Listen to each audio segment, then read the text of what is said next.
South Indian ஃபுட்ஸ்ல புரோட்டீனே கிடையாது. பொறுமை சாமி. இட்லி, தோசை, பூரின்னு எல்லாம் புரோட்டீன் இல்லாத ஃபுட்ஸ். ஐயோ சாமி வேற.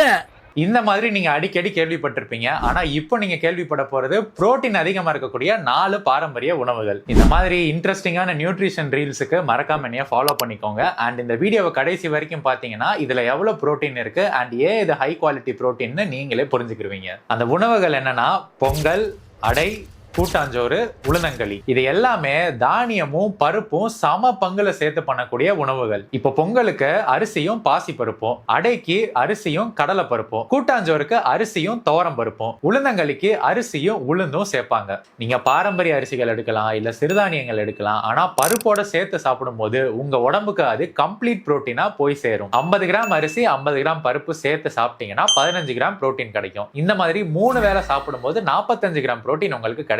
இது போக பொங்கலுக்கு தொட்டுக்க சாம்பார், கூட்டாஞ்சோருக்கு தொட்டுக்க கூட்டு, அப்புறம் நடுவுல ஸ்நாக்ஸுக்கு தாளிச்சு போட்ட பயிறுன்னு சாப்பிட்டீங்கனாலே உங்களுக்கு தேவையான டெய்லி புரோட்டீன் இன்டேக்கை ஈஸியாவும் ருசியாவும் நீங்க எடுத்துக்கலாம். விரதம், வீகன், டெய்லி நான்வெஜ் சாப்பிட்டு அழுத்து போன ஃப்ரெண்ட்ஸுக்கு இந்த வீடியோவை மறக்காம ஷேர் பண்ணுங்க.